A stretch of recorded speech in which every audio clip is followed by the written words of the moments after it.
It's Ted Ray in Raise Along.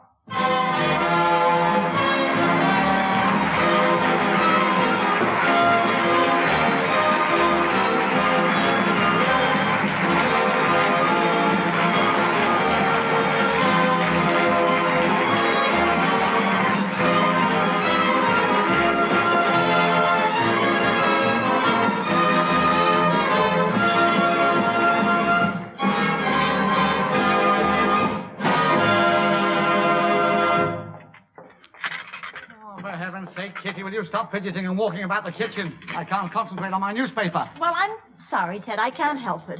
Look at these curtains. They're absolutely filthy. Oh, and look, there's a spider up there in the corner, too. Yeah, and there's another big one just going down the back of your neck. Oh, no, where? Oh, Ted, where? Oh, I can't stand it. Oh, no. Get it off me. April Fool. Oh. Oh, you don't care what the place looks like. You're a man. Go on. You've been looking at my birth certificate again. Women can't stand dirty kitchens like men. Oh. Besides, it's spring, and everything has to be cleaned up in spring. Why don't you tell that to Max Miller? Yeah. Oh, a fat lot of sympathy I get from you. The very least you can do, Ted, is give me a hand. Don't give me that. No. For heaven's sake, what do we employ daily help for? It's like enclosing a stamp-addressed envelope when you pay your income tax. Ted, will you please let me finish? Mrs. Easy hasn't been here for 3 whole days. Who does she think she is? Well, maybe she's not well. The nerve of these people. She'll be round for her money, I expect, but she won't come here and do the work. Ted, perhaps she's ill. Perhaps she... Oh, Kitty. Hmm? I hope nothing's happened to the poor old soul. Oh, you're right, you see. Well, anyway, just put this apron on and give me a hand, huh? Yeah. You know, I'm fond of the old girl in a way, Kitty. I know that, darling, I know. You just slip this apron on over your head and tie the bow at the back, will you, Ted? Yeah. Poor Mrs. E. Yeah. Hey, what are you doing? What are you putting this apron on me for? Well, I thought maybe you'd like to help me. You're crafty. Yeah. That's what you are. Ooh, you are crafty. Well, anyway, wait a minute. You can't wash up until I get these clothes out of the sink. I've got them in there to soak. All right. I'll just pull the plug out of the sink.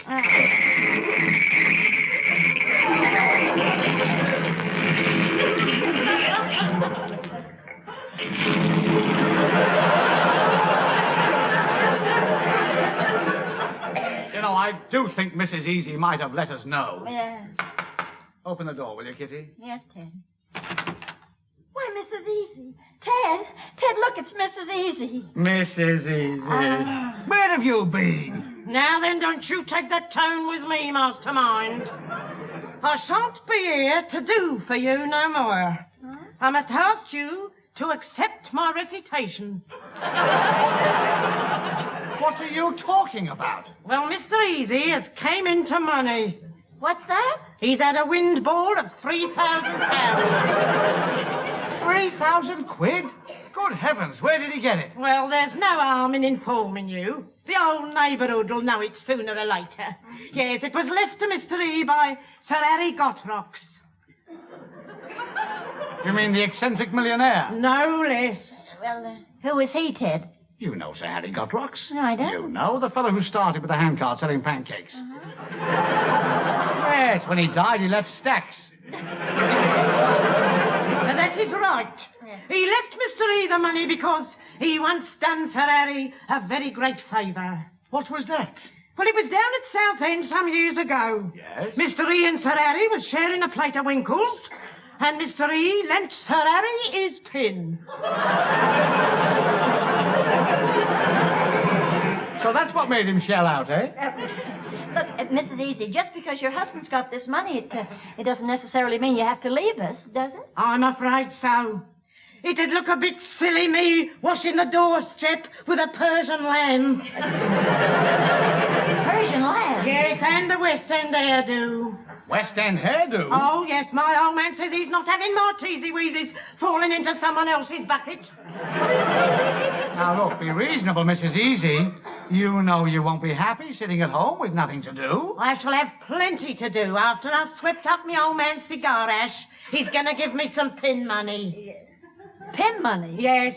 I've got to stick a pin in the paper and pick out all the winners for him. When does Heskett starter? Now, look, Mrs. Easy, I don't think you quite understand. Look, listen to me. I wouldn't tell you the wrong thing. You mustn't give up your job. You know, we like you, Mrs. Easy. We love you. We've come to look upon you as part of the furniture. Oh, no, and you won't be able to sit on me anymore.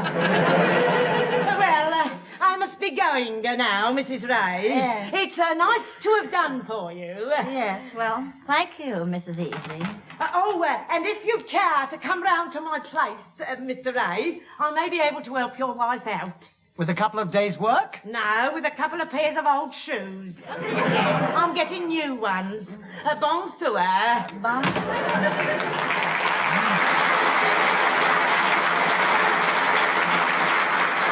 Well, there you are, Kitty. There goes your daily help. Oh, Ted, we'll never see her again now she's coming to 3,000 pounds. What are we going to do? Don't you worry about that, Kitty. I know human nature. You do? Mrs. Easy won't be happy unless she's working. She'll be back, just you mark my words. What did I tell you? She couldn't even get away from the house. But Ted, be nice to her. All right, Kitty. Don't worry. right. I'll be nice to her. Welcome back, dear. Welcome back. Welcome back. I'm not one of the roving kind. I am the green grocer. Oh, I see. Hey, and I must say, in that apron, you look like a robin, a redbreast. Now, never mind the funny stuff. Just hand over the green grocery. All right. It comes to 13 and 3. 13 and 3? That's all right. Potatoes, tomatoes, greens, grape, fruit, and bouillon.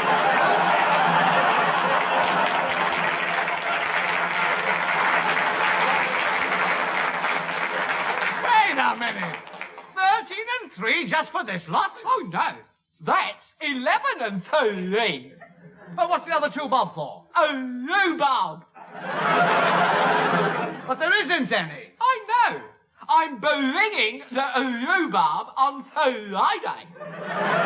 Then my wife... Just a moment, my friend. My wife will pay you on Friday. Good morning. Who was it, Ted? The green grocer. Oh. Darling, do you think Mrs. Easy will be happy? Well, with £3,000, at least she can be miserable in comfort. Why don't you forget Mrs. Easy? She doesn't care about us, Kitty.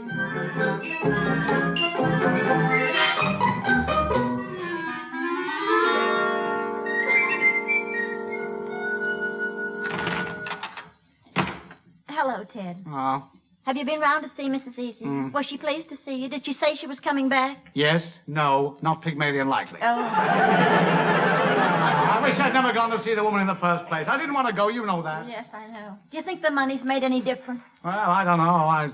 Funny setup round there. Yeah. Don't know about Mrs. Easy, but an old man's doing all right. Really? Yeah, he was sitting in the kitchen with his feet in a mustard bath and sucking a bottle of scotch through a straw. Well, Ted, I can't keep the house clean on my own. It's just too much for me. We're going to have to get somebody. Well, other women do it.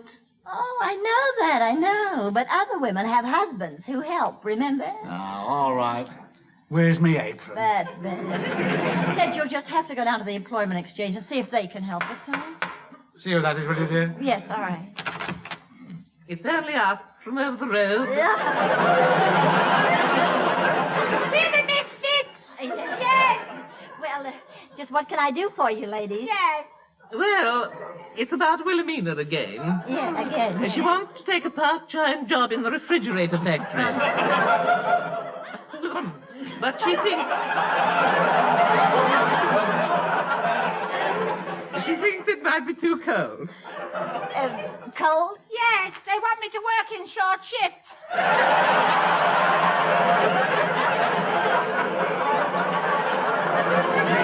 What, Wilhelmina? Sorry, sister. I'm lucky to have her, aren't Yes, I? you are, you know. She used to have a job as a bus conductor, but she got the sack. Yes, I clipped a man's ear roll. Well, just what's worrying you now? Well, you tell her, Wilhelmina. Oh, no. You tell her, Gertrude. No, you tell her. No, you. you see, the man who owns the pet shop has been giving Wilhelmina the glad eye. Oh, yes, he did, yes, I know, I was there. Oh, You were yes. there. Steady, girl, down, simmer down. Yes, yes. Well, go on, Miss Fitz. Yes. Oh, yes. Yes. Well, he's asked Wilhelmina to lend him £100. £100. What for? He wants her to go into partnership with him, and he's going to buy some chimpanzees. Oh. Yes, he is, yes. Yes. Yes. Yes. And tell me, Miss Fitz, what's wrong with that? Well, you see, Wilhelmina's afraid to go down to his shop by herself. Oh, but Miss Fitz, why? Well, when he gets me in the shop after time, he might give in the monkey business. Wilhelmina, that's enough. Go home at once. Goodbye, Mrs. Ray. Bye-bye, dear. God bless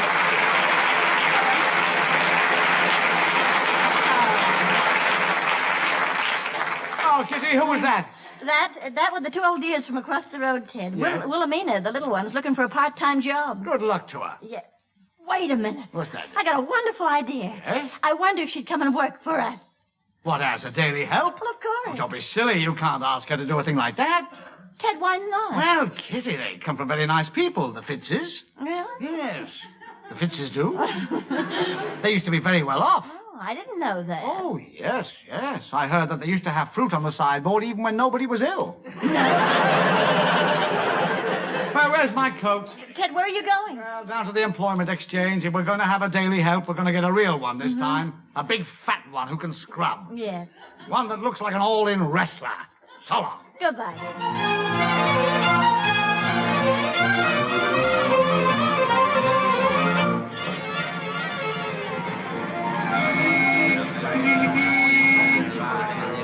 Excuse me, sir. Is this the employment exchange? Yes. Get in the queue. Get in the queue. Yes. I certainly will not stand in any queue. Ah, trying to push in past the regulars, eh? Here, chuck him out. Now, just a minute, Sir Bernard. I thought... You thought? You thought? If it wasn't for people like me, this place wouldn't even open.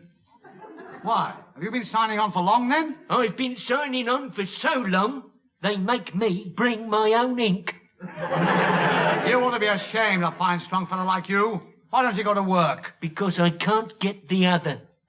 What's the other? The type of work I specialise in. What's that? Making Union Jacks to stick on the top of Everest. So long. I'm in the wrong queue here. It's no good. I want to employ somebody, not draw the dole. Ah, here's a gentleman who can help me. Good afternoon. My name is Ray. And my name's Muggs. Mr. Muggs. Yes. I've come to you because I want someone to stay at home with my wife and help her with the housework. Oh, you want someone to help your wife with the housework? That's right. Well, now, what does your wife look like? Well, she's smartly dressed, Yes, blonde, yes. and if I might say so, very attractive. Very good. Now, wait till I get me hat and coat and I'll go and help her myself. Mrs. Muggs, what do you think you're doing?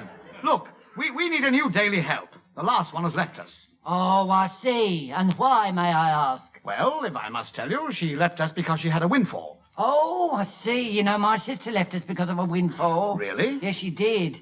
During a thunderstorm, she took shelter. Only didn't half strike. Yes? Yes, it struck her. She took the shelter, you see, under an apple tree. Yes. And half an hundredweight of Cox's clearings fell right in her nut. Well, that's very unfortunate, Muggs. I'm very sorry. But can you find someone for me, or can't you? Well, sir, you know, the person you really require... Yes? Is our Mr. Winthrop. Oh, I see. Yes, that's the one. Yes? But if you want him, there's only one thing for it. You see, he'll have to be called. Well, call him then. Don't stand there like a Charlie. Well, all right, but, are you going to pardon me? All right, I will. Get him here. Yes. My wife hasn't got a daily help, and she's got me doing the washing up. Very well, then, why don't you say? Go on. Mr. Winthrop, a forward for a gentleman whose darling little whippy has got him working like a skippy.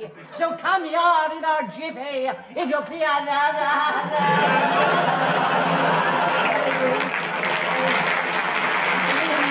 Stop! Mug! Yes! Oh, you do choose some awkward times to call me, you know. Good, good. Just when I was trying on a plastic pinafore and a mob cap. Hey? Oh, Why is a grown man like you trying on a plastic pinafore and a mop cap? I just got word that Viscountess Boyle's looking for a new parlour maid. Winthrop, that will do. Will it? You're always after the gals, you are. Always. Now, I'm so sorry, sir, Thank Mr. you. Ray. Thank you very much. Before I leave you with Winthrop here, Yes? would you mind posting this letter for me when you go out? Eh? You see, I'm claiming the family allowance for my 3 children. Oh, I'm sorry, I haven't got time. Just as well I haven't got 3 children. Good riddance to him. Proper slave driver he is. I don't wish to know that. No. Now, look here, Winthrop. Yes. I understand that you handle young domestic servants. Well, if they stand for it, I try, yes. Right. I see you're a man of the world. Oh. Yes. Hey? Now, look, I require a daily help at my house. Right, well, leave your name and address. If anyone suitable arrives, I'll send them along. Thank you, Mr. Winthrop. It's all right. As you go out, look in the waiting room. Might be someone there. You never know. I'll do that. Thank you very much. Goodbye. Goodbye. Let's have a look. By Jove, there is somebody here, too. Looks a bit old for housework, she does. Still, I don't know. Excuse me, madam. Are you looking for work as a daily help? Certainly not. I'm a companion. I was companion to the Duchess of Dillwater till his lordship passed on. Really? I didn't know his lordship had gone. Oh, yes. It was very sad. Yes. 10 o'clock last Monday. He'd left the castle and gone down as usual to the village pawn shop to wind his watch up. And on the way back, he fell in the moat. He was drowned, and I was sacked. How was that? I pulled the wrong bell rope and took the drawbridge up. Thank you very much, madam, but I'm afraid you wouldn't be suitable for our little home. Why not? No drawbridge. Good morning. All the best.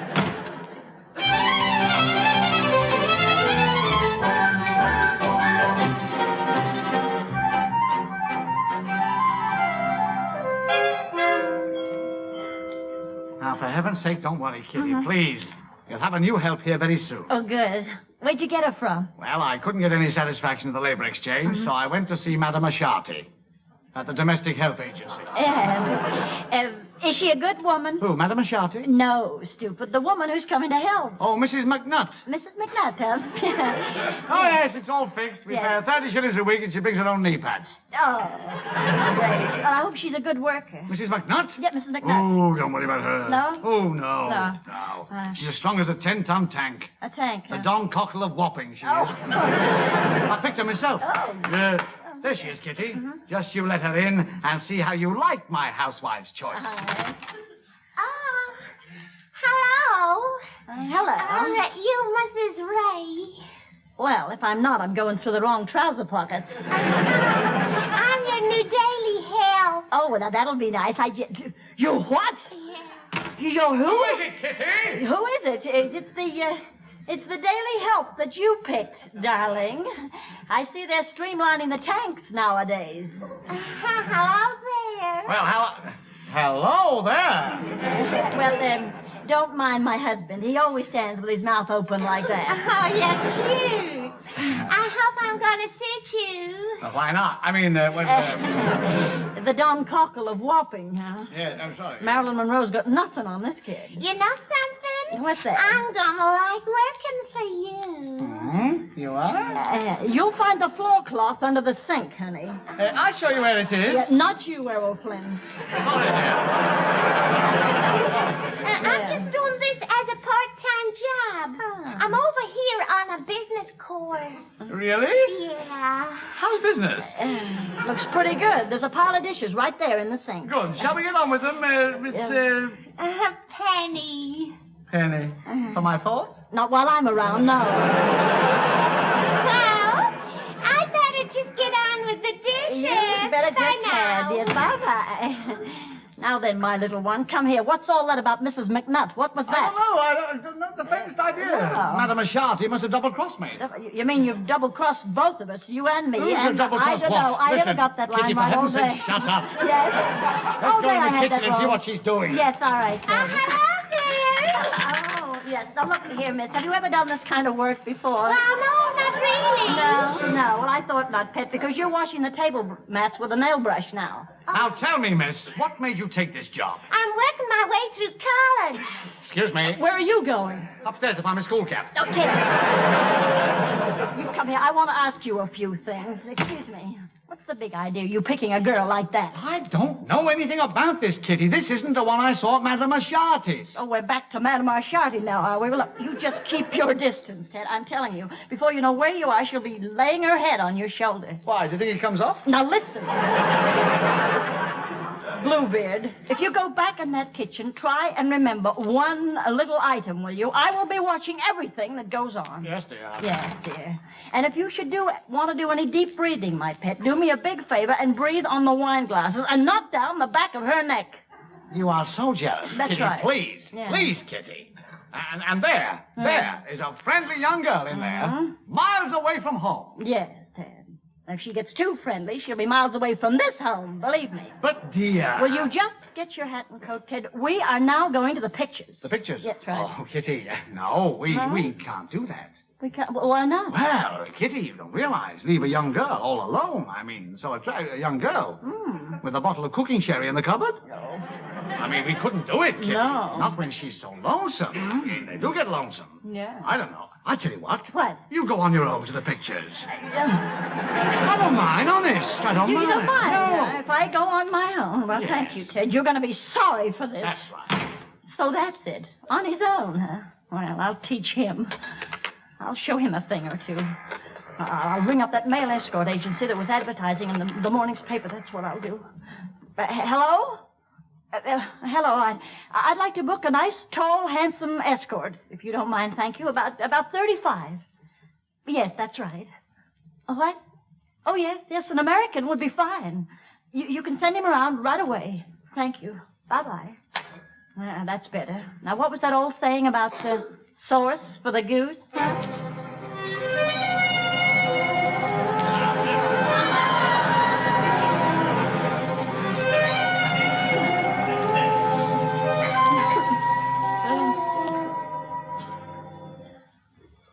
Kitty, for heaven's sake. What's the matter with you tonight? You're pacing up and down like a teenager waiting for our first date. You don't know how close to the truth you are, my friend. What did you say? Nothing, Ted. Nothing at all. I thought you said something. No. Answer the door, dear, will you? Penny's busy. Oh, yeah. Penny's busy. You're not kidding. She's been 2 hours embroidering Ted on your bath towel. I know, and it took a bit of doing, too. It said GWR when she started. Oh. Well, hello there. My name is Alcatraz. Give us a big hello, baby. I'm hot tonight, and I'm coming right in on the beam. Well. Wow. Well, won't you come straight in? Tell me, are you from the escort service? You are cooking with gas and right on the front burner. Honey, you are strictly swoon fodder, you are. Look, far be it from me to intrude, but when you start talking in English, let me know, will you? Who is the gray-haired old creep with the oversized head handles? That happens to be my husband. Ah, glad to have you know me, sir. Well, now how about it, baby? Let's get smoochy. Let's do that. Let's get smoochy? Now, just a minute, you overdressed college boy. College boy? Do you know anyone who went to Harvard? No, but I know a Swede named Jensen who got 3 months in Yale. 3 months in Yale! I love that guy! You're okay, you know, Snowy Thatch. You're great. But as for you, baby, you are strictly 3D. Well, thank you. Do you like dancing and necking and dancing and necking? Yeah. Love it, Mr. Traz. Of course I do. Well, let's get down to the hop hall and lend me your frantic frame for the struggle, baby.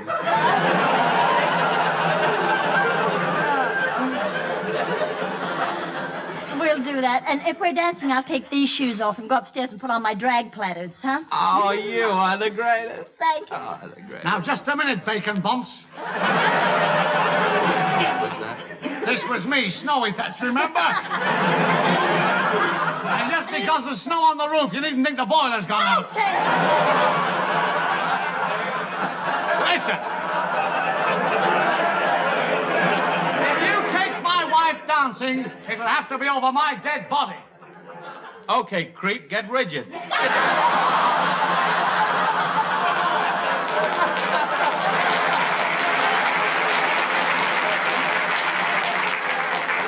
right, now scram. Now, Ted, wait a minute. He's only doing what he's being paid for. Oh, is that so? Yes. Well, now listen to me. I am not paying anyone to take you out dancing.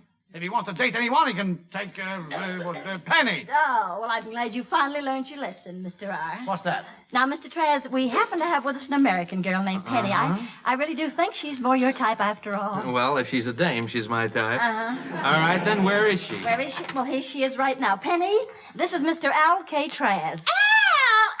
Dig that crazy neckwear man. Oh, Penny, what are you doing here? Am I losing my marbles or something? You'll be losing more than your marbles if you don't tell me what's going on here. Mr. Traz, do you know this young lady? Do I know this young lady, she says. Are you kidding? As sure as my name is Alcatraz, this is my girlfriend, Penitentiary. Penitentiary?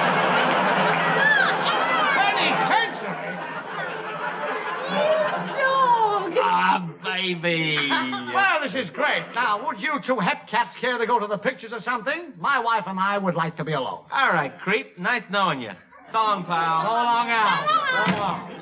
Well, now, I've heard everything. Yeah. Alcatraz and Penitentiary. Well, Kitty, you can say goodbye to your daily help. You won't see that girl again. Any girl who spent an evening out with that Manasseh Mall has really had it. I wouldn't have her back at any price, believe me. I was getting sick of seeing you fawning all over her. Fawning all over her? That's right. Oh, I like that. Anyway, look, darling, we don't want to go through all that again. We've got no daily help, so we better set to and wash up. Yeah, I guess we better. And if that's Alcatraz, I hope he's brought us an interpreter this time. Mr. Ray, I've returned. I realise now that a feather in your hat doesn't make you a member of the aristocracy. Mrs. Easy. Mr. Ray, can you forgive me? I have bitten the hand that feeds me. Why don't you try using a knife and fork? Come in. Who is it, Ted? Mrs. Easy. Oh, Mrs. Easy, I didn't ever expect to see you again. And I didn't expect to see you again, neither. When I shook the dust of your carpets off me elastic-sided boots, I never thought my hands would darken your tea clothes again. Well, why are you here then, eh? Well, if you'll have me, I've come back to work for you. To work for us? Yes. Oh. I'm resuming my career. I would love to pick up the threads of your Persian rug again. Well, we'd love that, but I don't understand, Mrs. Easy. What about the fortune you inherited? Gone. Gone. Frittered away. Oh, no. How did it happen? That good-for-nothing husband of mine used the money to buy shares in a brewery down in Kent, and the manager upped it.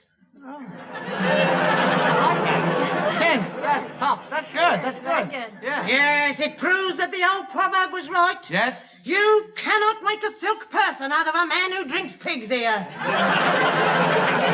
You know, she's put it rather badly, but I know what she means. Yeah. And it proves that the other proverb was right, too. What was that, Ted? Easy go, easy come back.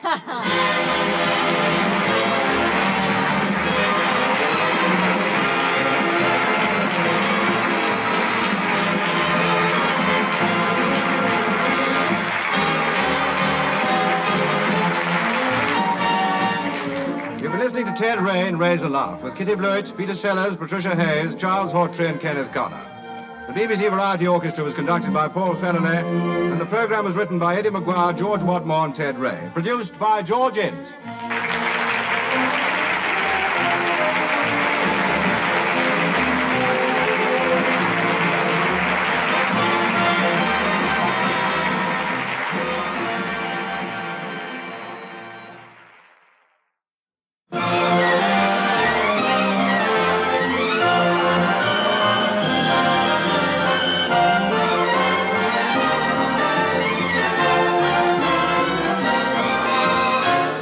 BBC presents Raise a Laugh with Kitty Bluett, Kenneth Connor, Laidman Brown, Rosalind Knight, and starring Ted Ray.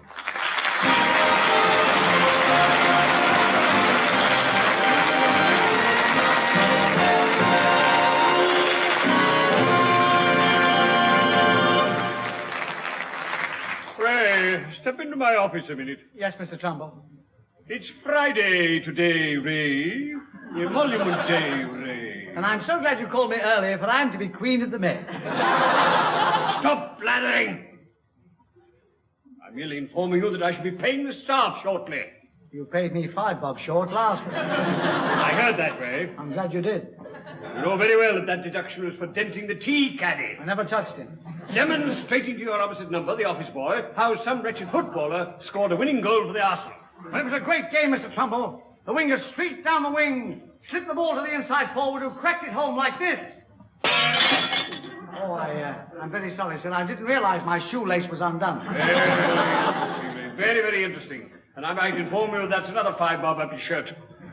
Now then. Very nice language for a boss. Let me get on with the wages.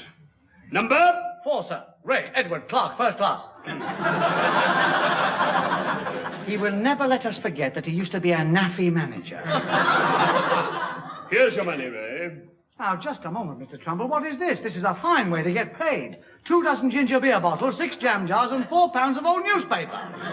This must be a joke. I shall feel a fool going home on the bus. Fancy asking for 2 jam jars to Endersby Crescent. Please. For your information, Ray, I didn't have time to go to the bank. Anyway, here's the balance of your salary and stamps. The legal tender, you know. When they've been used? Anyway, Mr. Trumbull, I'm sorry about this, but it doesn't add up to my normal money. What's happened to the remaining £5.10? Well, matter of fact, Ray, I've had to withhold that temporarily. That was the matter of a new desk. A new desk? What do we want a new desk for? You've already got this inlaid walnut one with a glass top, and I've got mine with the marble top. Your Mariah's old washstand has done some sterling work. But the petty cash keeps on dropping through that hole in the middle.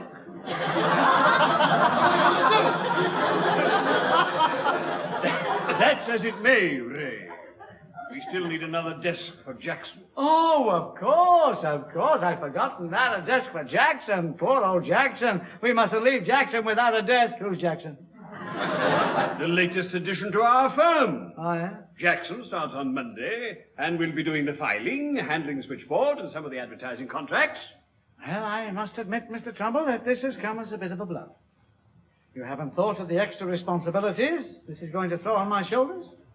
I've got umpteen things to remember as it is. Who takes sugar and who doesn't? Who likes ginger snaps and who likes digestive? This is going to undo all the good my holiday in Darlington did for me.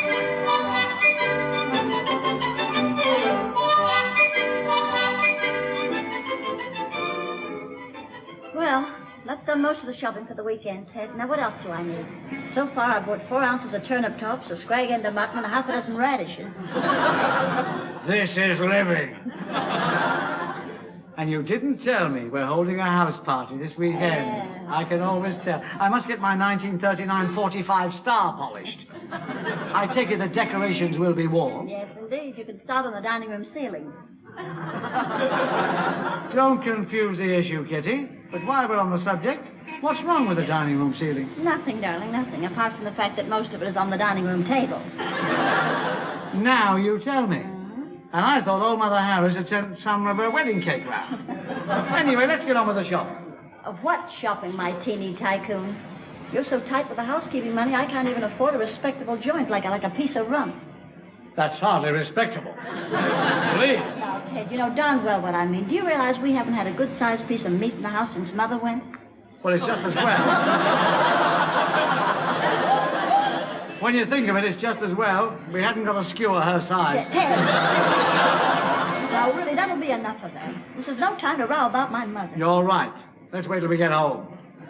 We can draw the curtains and put the gloves on and come out snarling. Will you stop fooling around, Ted, and just remember where we are? People are starting to stare at us. Well, it wasn't my idea to start this argument on the zebra crossing. And you! I'm sure that sign isn't in the highway code.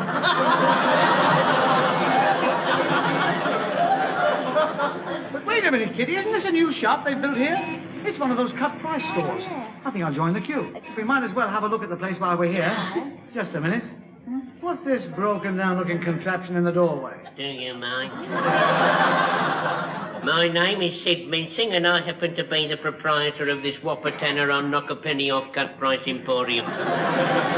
What can I do for you? Oh, nothing much, Mincing, nothing. The wife and I were just going to have a look round. I thought I might place a bet on that gorgonzola. It should romp home. Possibly. I tell you what, Mr. Mincing, we'll take some of your canned goods. Good idea, darling, yes. We'll have 2 of those, half a dozen of those, 4 of those large ones, and a couple of light ales as well. Yeah, Ted, you can just put that canned beer back right now. It's getting confusing enough in that larder at home as it is. And that was a sneaky trick, changing the labels like that last week. Oh, I don't know. I rather enjoyed that last steak and kidney pie you made. And what a head the gravy had got. How about that gravy? If I might butt in on this domestic barney for a minute. Thank you. Perhaps Mrs. Ray was thinking of these. One of our most popular lines, you know, it's prepared in a jiffy. Interesting, Mincing, but I suppose if you haven't got a jiffy, a saucepan is just as good. It's just a thought, you know. Oh, very witty, they. Quite a witty jiffy. You don't seem to appreciate, sir, the wonderful things you can get in cans these days. Oh, yes, I do. Take for one example, the wonder dog food, Rint. Rint? That shouldn't happen to a dog. But what are you trying to tell me, Oh, no. Not even you, Mincing. No, you wouldn't say it. In the absence of any volunteers. Who else is there? You see?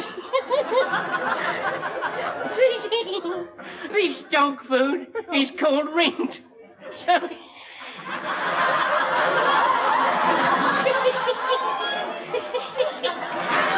It's Rint in tin.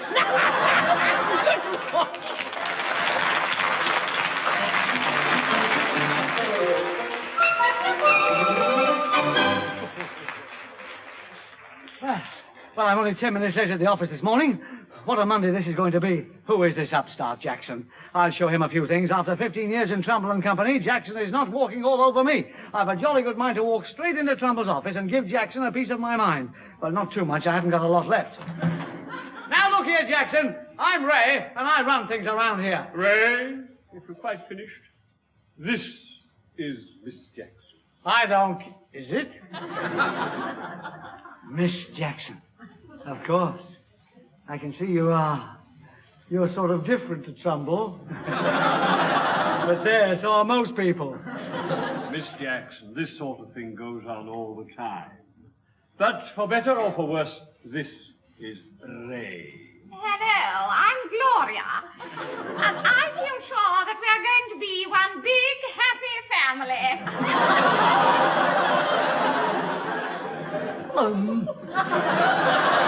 Oh, Gloria, I'm sure we are. Let's ask Father if we can go and play in the filing room. Stop slobbering, Ray. I'm sorry, sir. Take Miss Jackson to the outer office and explain her duties to her. Oh, and Miss Jackson, your hours will be from 9:30 until 5. You might make a note of that, too. I've made a note of it, too, sir. I was never sure. Snap! Incidentally, your lunch hour is from 1 until 2. Oh, how contemporary. Mr. Trumbull, how will I know when it's lunchtime? I mean, look at the office clock. It's broken. Yes, things are so bad, Trumbull's had to lay off one of the hands. Take your time from Ray. He usually comes in at 1 o'clock and departs about 2. He's different from us, you know. Carry on with Miss Jackson, Ray. Really? Oh, yes. I see what you mean, Mr. Trumbull. Well, come along, Gloria. Here we are, dear. You can use this desk. Oh, I say, what a simply divine little desk. Yes. Oh, I shall be so happy here. And you must tell me what this ducky little device is on the desk. A ducky little device? That's a typewriter. And now you come to mention it, I heard it vaguely mentioned in my secretarial course. Yes, I'm sure Lady Cynthia brought the matter up. Certainly rings a bell. Yes, well, you'll have no end of fun here, you know. I mean, just take this, for instance. Isn't this a sweet little pencil sharpener? Oh, heavenly. Oh, it's just going to be too livid making for the other Debs when they hear about it all. Naturally. And you can rely on me. I won't say a dicky bird to the Marchioness of Tilbury. Oh, I'm going to simply love it here working with you, Mr. Ray. Well. And I do hope that you're going to help little Gloria all you can. Well, I shall try, dear. I shall try. After all, Trumbull probably forgot to tell you this, but I really run this firm, you know. Oh? Oh, yes. He's a sort of figurehead. I'd like to nail him to the victory. Yes, my dear, you can safely assume that the major decisions around here are made by me. Really? How absolutely intriguing. And how unutterably squalid. Yes, and... Well, you see, it's like this, my dear. If the phone rings, it's decisions. If a traveller calls, it's more decisions. And when every time the perishing kettle boys have got to make the tea.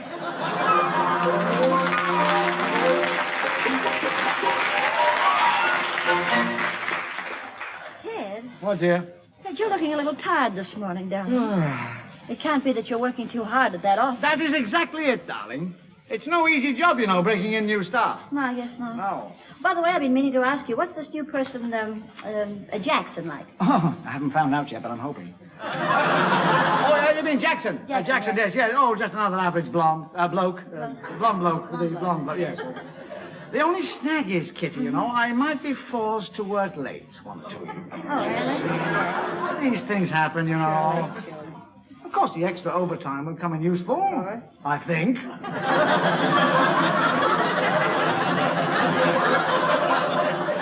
There's always little things to buy. Yes, Ted, it is. Especially as tomorrow is the 21st. Now, does that ring a little bell, my pet? Oh, it certainly does, the 21st. Yes. The gas bill's due. How can anybody use that amount of gas? Now, Ted, don't forget that Mother stayed with us for about a fortnight. Oh, and there's a person who can use some gas. Ted! Yappity, yockety, yappity, yippity, Oh, yep. She's been here 3 days before she got round to taking her hat and coat off.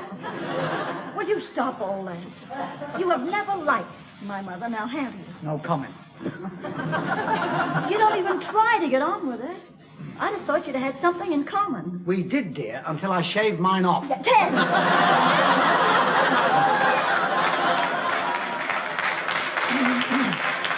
I'm sorry, Kitty. I was only teasing. Give Teddy a great big kiss for only teasing. Now, Ted, please. Now, darling, please, will you behave yourself? Mrs. Harris might see us. After all, she's out there in the garden. Old Mother Harris. There she is with her clay pipe and her flat cap. The last time she was kissed, she was a forfeit at a frog and nightgown social. Poor old Fred Potter. Had to change his pub after that. Oh, well, I better be getting along to the office. The office? Yeah. At 25 tonight? Oh, is it? Oh. And wait a minute. Yes, dear. So you've got your best suit on. Yes, it's all right. And what's more, you've used an aftershave lotion this morning. Oh, do you like it? Have a whiff on me. It's called Tang of the Yorkshire Moors. So stop grousing.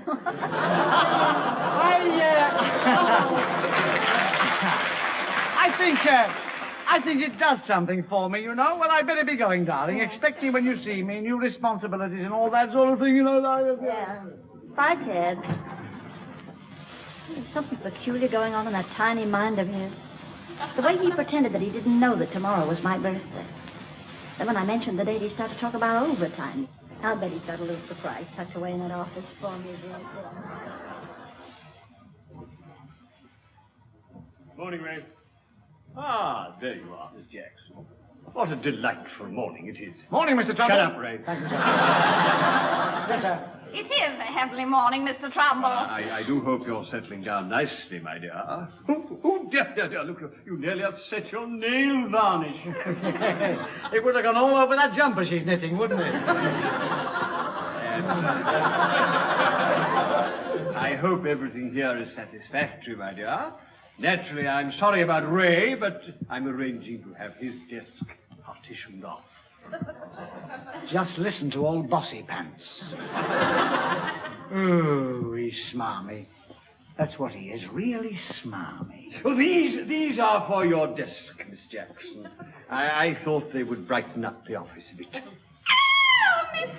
Trumbull! 4,000 red roses! Well, there's nothing wrong with her mental arithmetic. Ray, don't stand there gawping. Get some vases and put them in water. What about the roses, Mr. Trumbull, or do you just want the vases in water?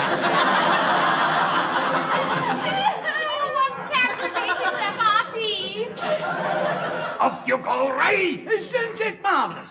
All these roses, anyone would think I was working in Kew Gardens. That reminds me, I've done some very good work in Kew Gardens. Yes. In the end, the head keeper gave me a key and said, let yourself out when you've had enough.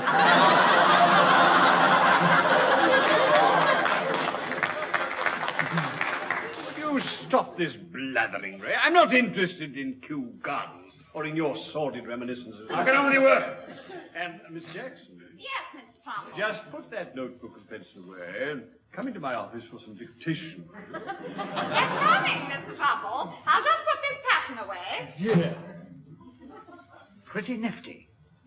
I might have known, so that's why I had his office soundproofed and frosted glass put in the door. Come into my office, Miss Jackson. Jennings, Mr. Trumbull. It makes you sick.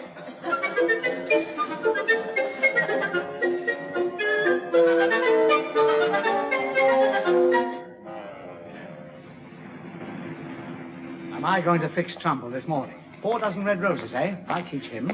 I'll make mine a spray of orchids. I just hope that Kitty doesn't look under the clock in the dining room for the next couple of days. Here's the florist. I'll pop in. I say. Customers at this time of the morning. What? You've caught me out, you know. Just look at me. No jacket and tons of braces. Oh, I can stand it. I'm a man of the world. Now, I want to buy some very nice blooms. Then you come to the right place. What? Basil knows all about early bloomers.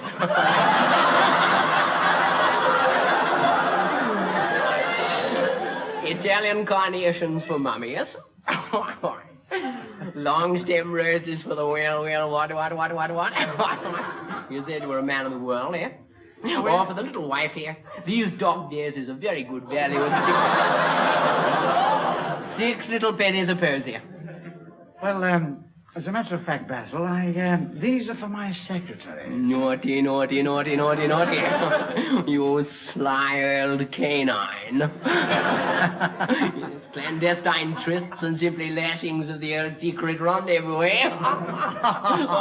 Basil, please, do you very much mind? It's nothing like that. Mind you, these flowers might do the trick.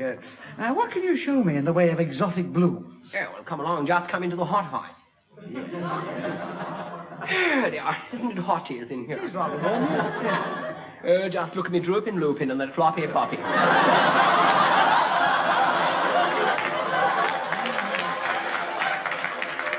Honestly, you know, there are times when even I could spit.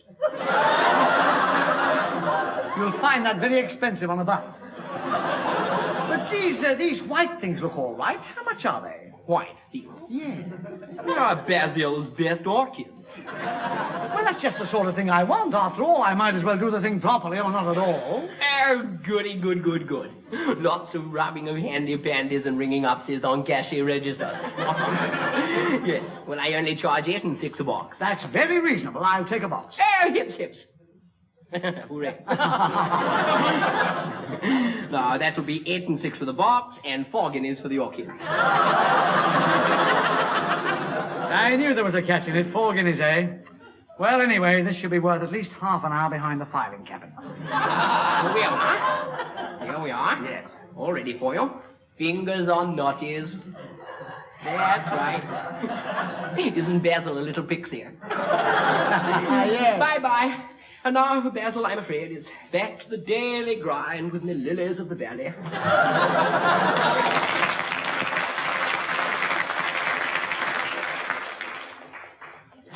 Oh, I'm terribly sorry, madam. It was all my fault. I do apologize. I couldn't see you behind this box.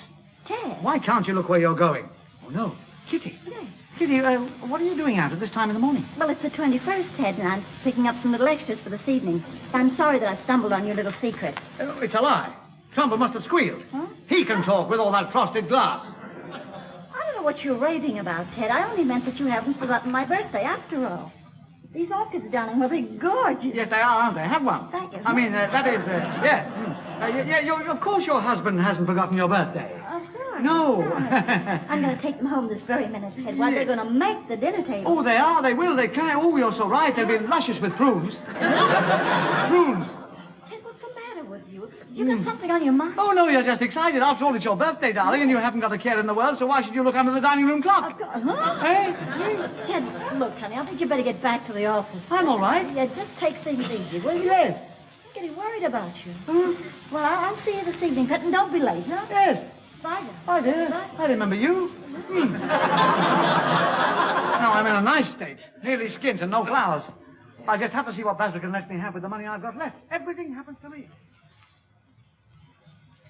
Well, there you are, Miss Jackson. These are all for you. You'll find these a big improvement on Mr. Trumbull's red roses, I can tell you that. Oh, I think you're absolutely precious, Mr. Ray. You shouldn't have done it. All these flowers for me. Yes, and see what it says on the packet? Just think, Gloria, if they all come up, you'll have 300 varieties of Sweet William. How about that?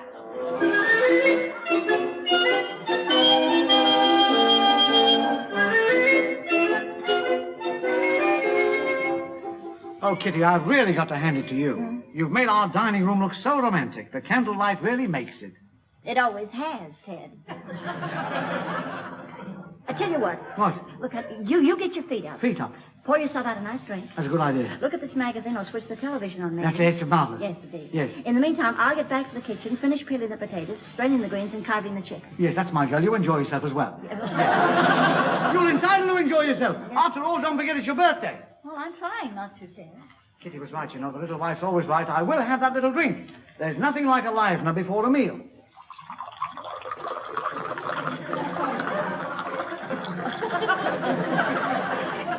I always think sherry tastes better in a pint mug. I'm coming. Wouldn't you think Kitty would go? Oh, Mr. Ray. Ooh, Miss Jackson. Who was it, Ted? They're carol singers, dear. They get earlier every year. Huh? Not that early. No, they were collecting for the guy. That's a bit nearer. Yes. Now, look, there's something going on here, and I'd like to find out what it is. Ted, get out of the way. Now, please, dear. Excuse me, would you be Mrs. Ray? Yeah, well, yes. Can I help you? Well, actually, I wanted to see Mr. Ray. You see, I'm Jackson from the office. Oh, well, that's nice for you. You who? Whom, dear? Edward Whom? Ray, you just better be quiet right now. Won't you come in, Miss Jackson? Oh, thank you. As for you, fancy doing this to me on my birthday. You mean any other day will be all right? Can I have that in writing? I haven't done anything, Kitty. I'm innocent. Now, come on. Tell her it's true, Gloria. Gloria? Well, that just about does it. Of all the low-down, sneaking, conniving, Cunning? Thank you. Cunning things to do. Now, please, Gloria, don't help Kitty. She's had years of experience. That's right.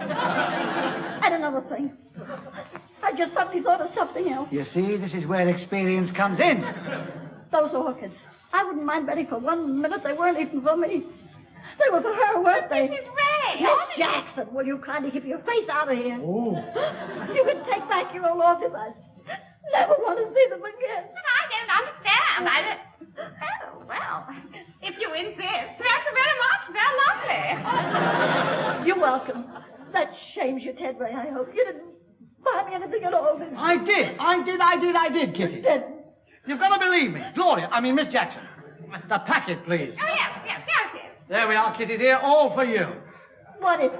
300 assorted Sweet Williams. In time to come. How sweet will you be, you little thing? You certainly haven't had the last of this, Ted Ray. I have for the time being. I'm getting out of here till you've cooled off.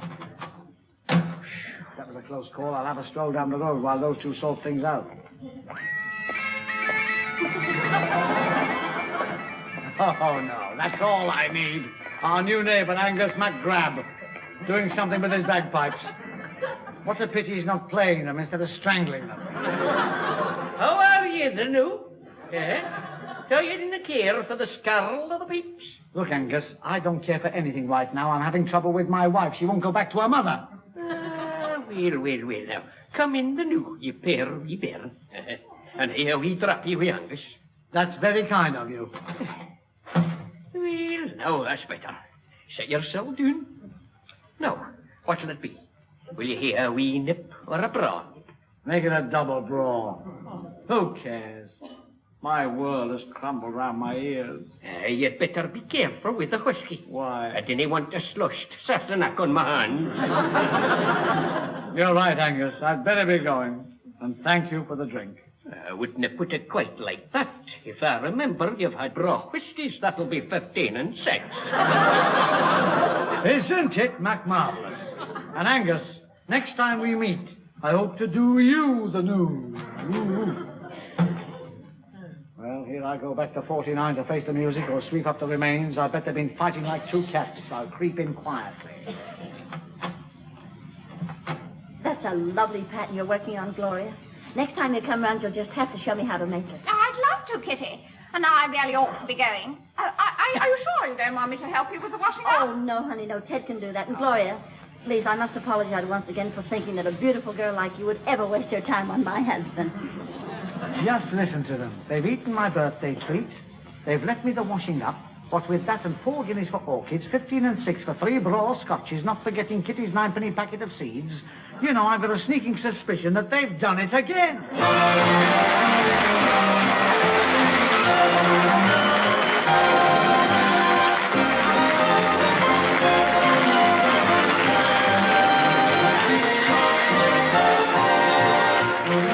That was Raise a Laugh with Kitty Bluett, Kenneth Connor, Laidman Brown, Rosalind Knight, and starring Ted Ray. The program was written by Bernard Botting and Charles Hart and produced for the BBC by Leslie Bridgemont.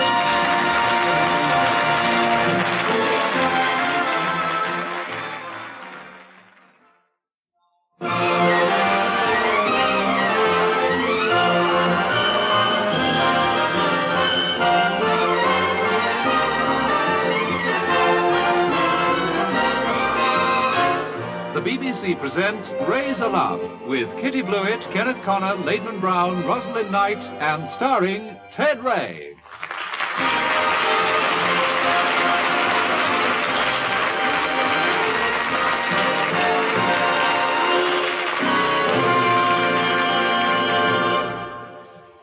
One armchair without a spring, one sideboard without a side, one Persian rug without a Persian. Well, that finishes the lounge. Ted, what is all this about?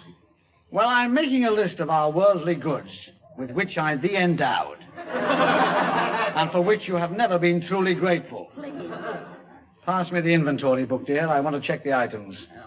Thank you. Here we are. August 1948. Bought inventory book. Uh-huh. Don't appear to have kept a record after that. A record of what, my peculiar pixie? You haven't brought one single little thing into this house. Well, I know how you feel about my little wren from Portsmouth. Ted, now please. Now, as I was saying, you haven't brought a thing into this home in the last, well, I don't know how many years. Kitty, you know that's not true. You just think again. Well, there was let me see now. There was... There you are. You know darn well there was something. No, you're right. Now I remember. Uh-huh. It was way back in 1953, and anyway, it was only an old... Maybe it was only a plastic clothesline. But you were excited at the time. Last you had somewhere to hang them. Look at that way that you rushed up the road to show it to Ruth Potter. Did I? Yes, you and that clothesline. All you wanted was the milkman's horse. You could have been taken for Dale Evans. Sometimes I think you're never satisfied, Kitty. Well, it's not that, darling. It's just that I thought that our home would be different to other people's. Well, it is, isn't it? It is. Yes, Ted, but not quite in the way I thought. I even planned in my own mind what our bedroom was going to be like. You did? A fitted carpet, chintz curtains, a padded headboard with satin drapes. What do I finish up with? Well, what did you finish up with? 4 square yards of floral lino and 2 camp beds. Then why aren't they in the inventory? What's the good of my spending money if you don't keep a record of it? Ted, when you spend money, that's a record on its own.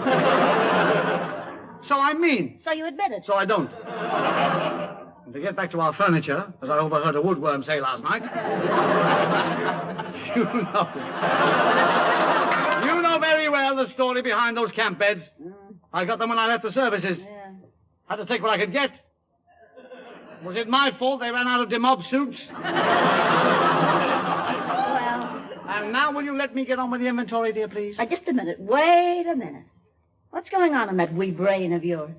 You'll be surprised. There's plenty going on in this wee brain of mine. So give Teddy a kiss because there's plenty going on in his wee brain. Now, Ted, please. Now, will you stop it? Come on. Put me down, darling. The milkman will be here any minute. Let him wait.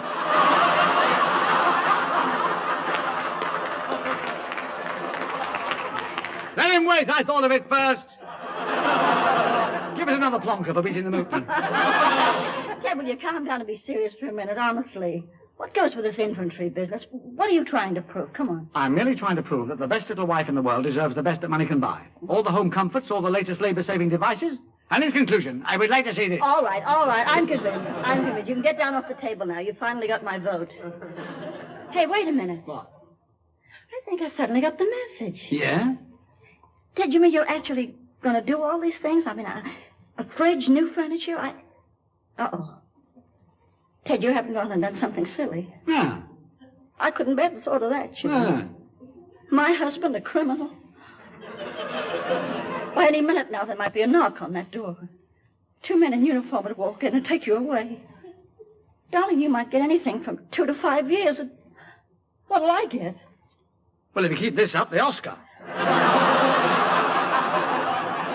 Ted, please, this is serious. What are we talking about, Kitty? You've got nothing to worry your pretty little head about. I'm merely putting in for my £500 overdraft at the bank. Oh, you are? Of course. Oh, well, that's nice. Wait a minute. You haven't even got a bank account. So it's simple. I'll let them have £1 back and open one. Oh. They won't turn me down. No? They want a good thing. After all, I have a job with Trumbull and Company. You're right there, darling. You have a job getting there in the morning. And when you do get there, you have the job of keeping the job. You know, you've been brainwashed by Trumbull again about my station. I think so. And it's not allowed to wash while the brain is at the station.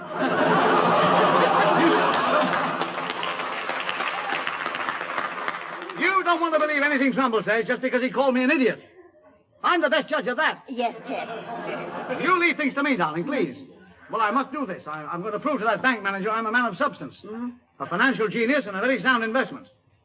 There is one thing before we go, dear. And what's that, Sir Bernard? Bring your handbag. We'll need sixpence for the bus.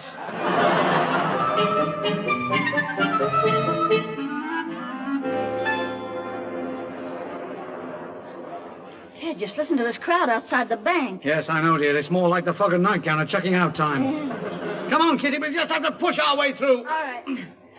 Right. We're at the door. The next time they're open, we're in. All right. There's room for 2 more standing inside at 500, queuing in all parts for 50s, 100s, and 150s. Wow. I hope this is going to be worth it. There's quite a crowd in here. Well, we're moving up, Kitty. It'll soon be our turn. Mm-hmm. Hello, what's this? It looks like an old portable pen wiper. Do you mind? My name is Sid Mincing, and I happen to be the manager of this Indersby Crescent branch of the Yorkshire Piggy Bank, and no safe deposit boxes touched with the barge bowling. What can I do for you, then? Well, it's like this, Mincing. I've come to do you a favor. I've come to take 500 out. I thought it might be like that. Yes. I can't see where this is going to stop, you know. We're running short, you know. Hmm? We had to make up the last customer's 500 with our summer outing money. Very nice. Yeah. But there, perhaps you'll bring us back a stick of rock. Yes. Now, just supposing, mind you, yes, that I'm Charlie enough to advance you 500 nicker. What do you intend squandering it on? Please, Mr. Mincing, we don't intend to squander the money. She's right. My wife is quite right. This money is going to be spent purely on improvements in the home. Honestly? No mucking about? Cub's honor. Well, that's a little better. Good. Only I wouldn't like to think that you were going to squander the lolly we've collected together from our staff on such delights of the flesh as 2 and 9s at the Regal. Oh, we don't have to worry about tickets for the Regal, Mincing. We've got a Regal poster in our front window. I know your house. As a matter of fact, I was passing last night and stopped to see what was showing. I got quite a surprise. Kitty. Yeah.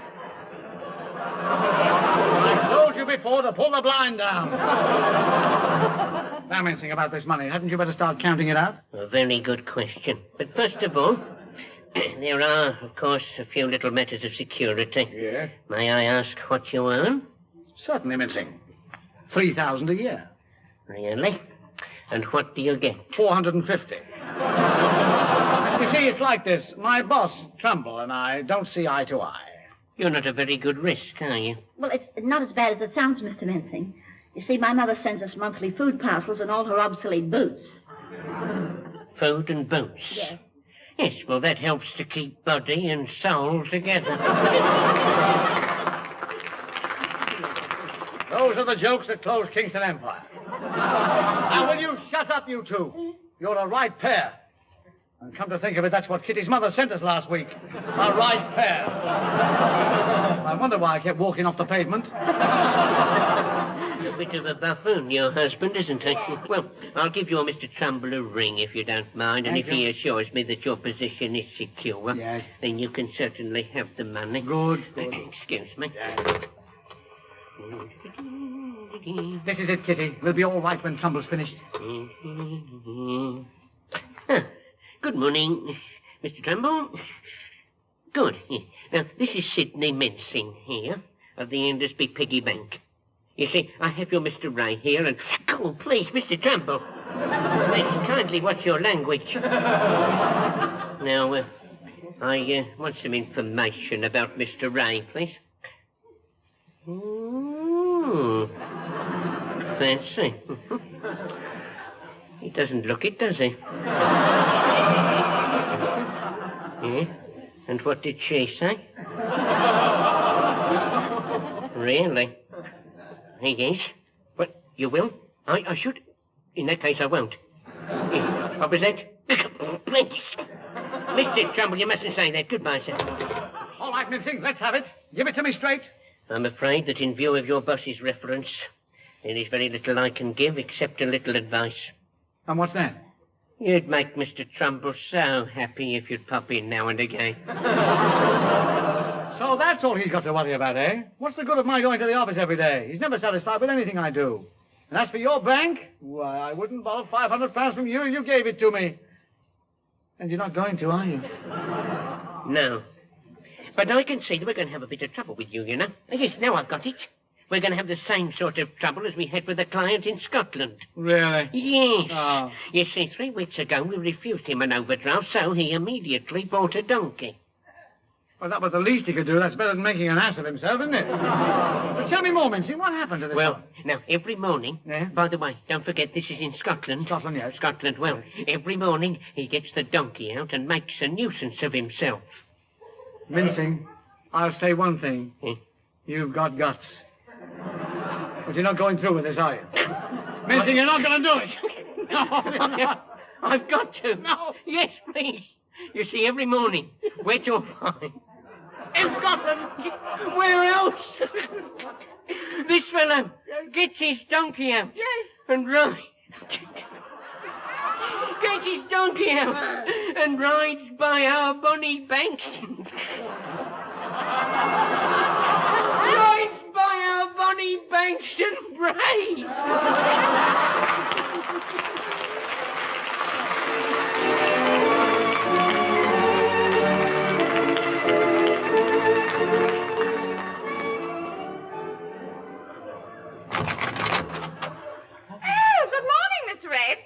To see you in the office again. Oh, you do look a little down in the refuse. Dumps, dear, dumps. That's what I mean. You look a little down in the refuse dumps. Well, I'm entitled to. Is the tyrant in? Old taut trousers of 1858. If you're referring to our Mr. Trumbull, he's been in for simply ages. Has he indeed? Yes. And actually, he's in a terribly good mood. Oh, yeah. He keeps referring to a telephone conversation he had yesterday with a bank manager, and then he bursts out laughing. Oh, he does he? Yes.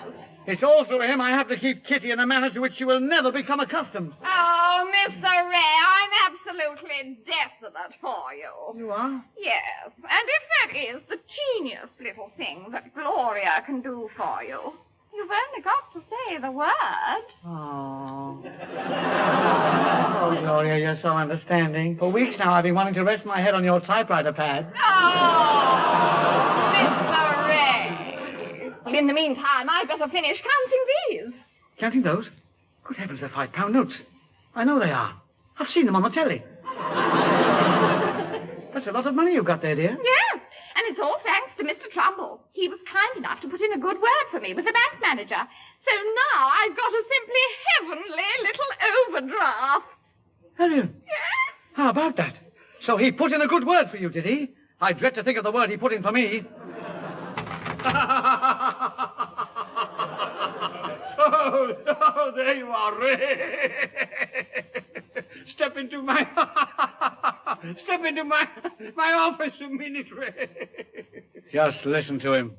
He hasn't laughed so much since he kissed his Mariah with a cigar in his mouth. Coming, Mr. Trumbull. You been to any good banks recently?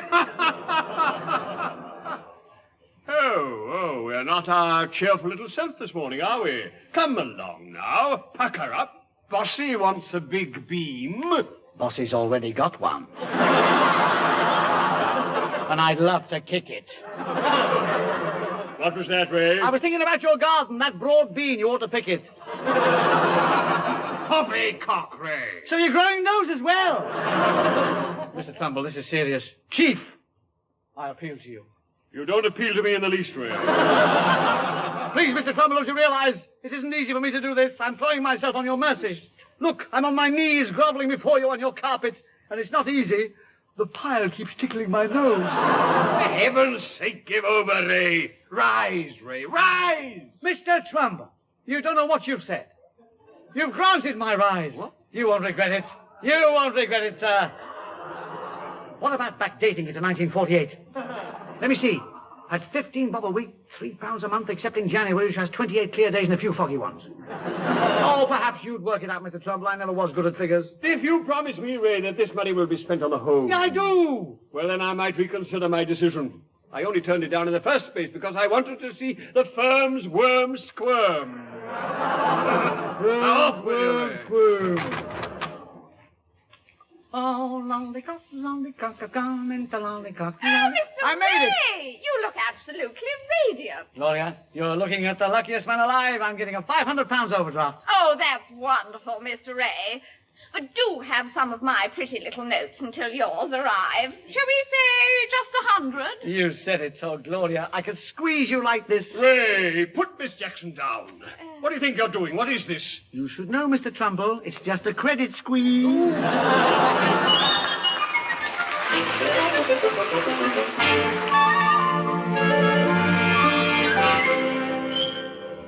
I still can't believe it's really true. Hmm? We've got £500. Can I just see it once more, darling? All right, darling. Just take a quick peep through this hole in the biscuit tin. Yes, dear. Doesn't it look nice? Oh. Aren't they cute in there? Oh, yes. All those beautiful little fivers snuggled up together. Oh, they're gorgeous. Yeah. Now, I'll start on my list. Let me see. A pelmet for the lounge windows. Some new drapes for the lounge windows. And, oh, I nearly forgot. Some glass for the lounge windows. Now, Kitty, dear. Huh? Now, Kitty. We've got to be sensible about this. First things first, darling. Essentials first. Yes, yes. Let's face it, my golf clubs are pretty rusty. Let's face it, so is your golf. Ted, this money is not going to be spent on that sort of thing, let me tell you. What? For a start, the spare room wants doing up. Why, even Mother complained about it last time she stayed here. Your mother? Mm-hmm. I don't know what she's got to complain about. Look what I did. I even took the mirror out of her bedroom to stop her worrying. Yeah, Ted! How can you? Why, if Mother heard you, she'd be put out. She ought to be every night. Ted! And maybe we get some sleep when she's staying with us. Oh, you know, if I thought for one moment you were serious, I'd go straight home to her. And stop reaching for the fare out of that biscuit tin. Now, Kitty, you know all the time I was only teasing Well. you. No, dear, this is for a nice bottle of sherry. Mm. I mean, after a windfall of £500, we can surely treat ourselves to a little comfort, you know? Yes. Little bottle of gin and a bottle of sherry. Yes, sir. So while you're making your list out, I'll nip down to the Fog and Nightgown and get a bottle of gin, 2 bottles of sherry, and a case of scotch. All right. And I suppose you'd like your usual orange squash? Yes, please, Ted. Well, while I'm gone, dear, you can have a nice lie down under the bed. All right. Under the bed? Well, of course. How else can you keep your eye on the biscuit tin? You don't think of these little things, do you? I don't.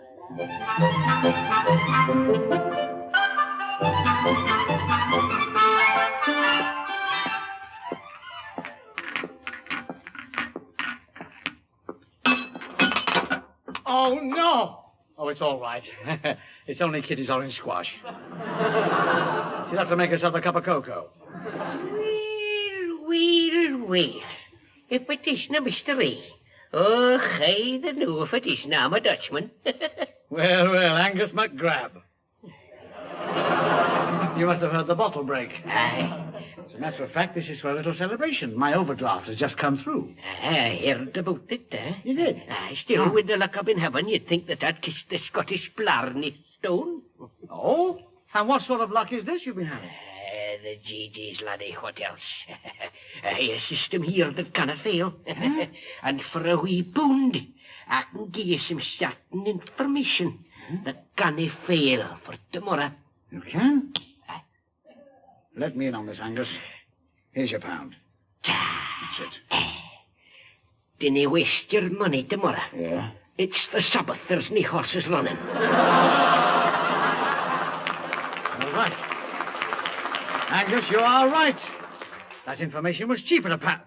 Wait a minute. That was a low-down trick. I could have worked that out for myself. Well, never let it be said that Angus is a twisting man. For the matter of a wee £5 note. Yeah? I'm willing to impart my wee system that I found so successful. All right, Angus, if this is on the level, and it had better be on the level, here's your £5. Now give me the good news. Well. What are you doing? Oh, blimey, I thought you were warming up your bagpipes. No, about my system. The system, yes. The system. Yes, quiet. I got the one. It's perfectly straightforward. Yeah. All you have to do is to back every horse with a jockey whose name begins with the letter M. The letter M. Aye. That seems fairly easy to remember. Does it work? Wait. Yeah. Only yesterday. Yes. I backed 3 winners. I picked 3 jockeys. Lester Piggott, Charlie Smirk, and E. Smith. Angus, you are a Mac genius. Just a minute, what are you giving me? What are you giving me? Huh? None of those names begins with an M. Do they not the new? Do they not then? No, they're not the new, they don't then. I'd like to ask you. What? Please don't stand there, grimacing like that. Think again about that. Well, Who doesn't it begin with a M? they don't begin with M. There was Mr. Piggott, Mr. Smart, Mr. Smith. Angus, you're right. I was a fool not to see it. Under this system, I can win a fortune. And I was going to waste my money on fridges and furniture. Get the haggis out of your ears and listen. This is a double. In a week, I can double my £500. You haven't told anyone else about this system, have you? Oh, no. No. You're the first assassinat. The first assassinat I've told. Well, I'll be on my way, then.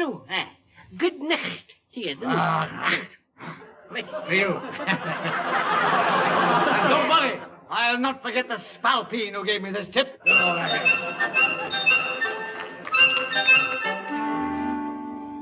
I'm not too happy about this system of Angus McGrab's. 10 days now and not a winner. I haven't got one in the first 19. Something's got to turn up. I'll ring the bookmaker and check the 4:30.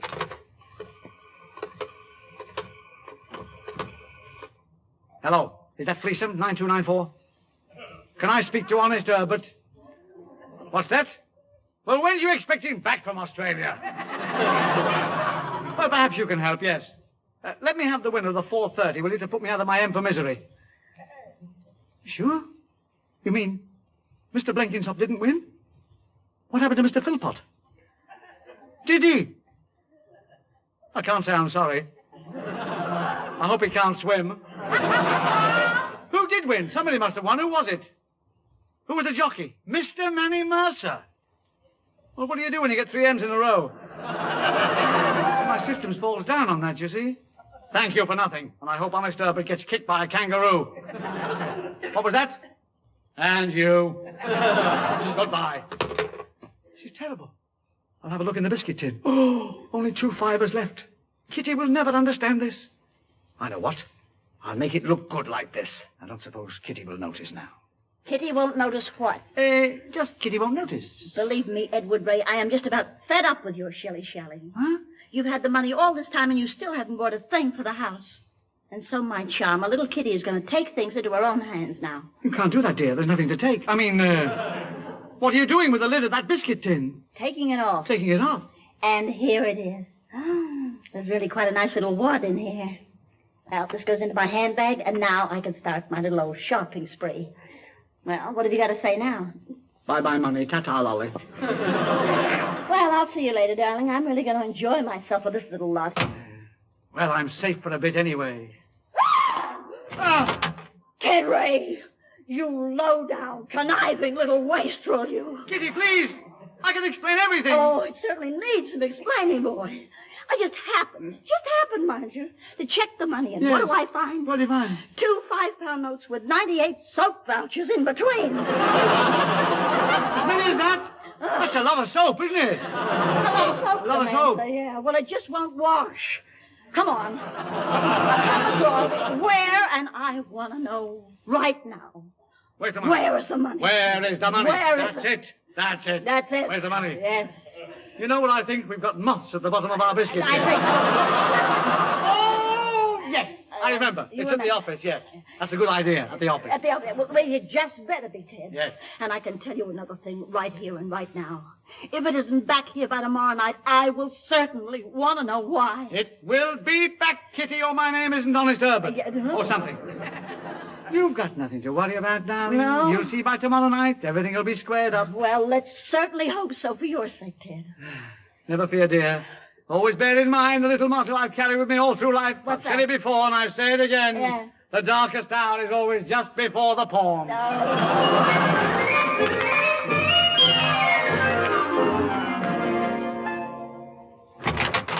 Oh, good morning, Ray. Morning, Mr. Trumbull. Good morning, Miss Ray. Morning, Gloria.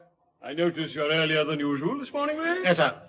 Come along, Miss Jackson. Time for our 11s. You hold the fort, Ray. Oh, by the way, I have a series of appointments for today, so Miss Jackson and I will not be returning until about 3 o'clock. Oh, I think it'll be nearer 4 o'clock, Mr. Trumbull. After all, the big picture doesn't start until 2.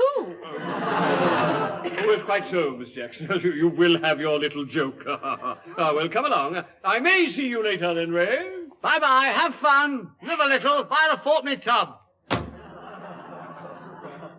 That's got them out of the way.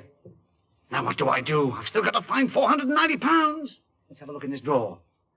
There's only 4.8 in the tea club. Silly to start. Oh, I don't know. What's in this other drawer? Only money. Money?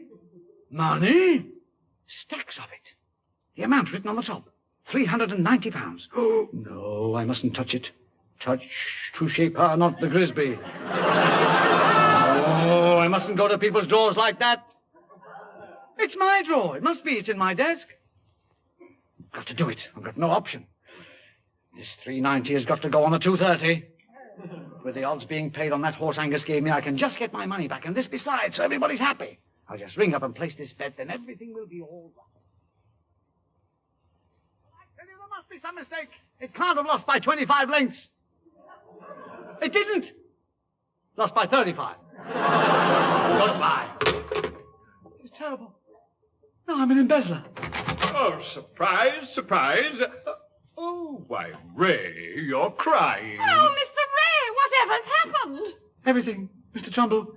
It's all to do with some money in my desk. Oh, so you found it then, Ray. Your rise, 15 shillings a week dating back to 1948, and you're emotionally overcome by it.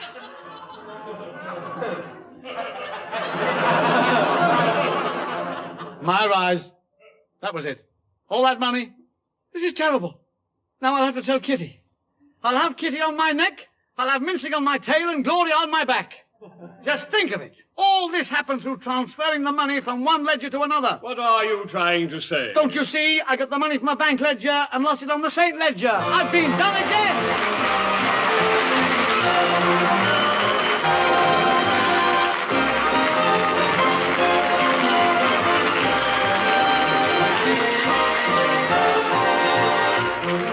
That was Raise a Laugh with Kitty Bluett, Kenneth Connor, Laidman Brown, Rosalind Knight, and starring Ted Ray. The program was written by Bernard Botting and Charles Hart and produced for the BBC by Leslie Bridgeman.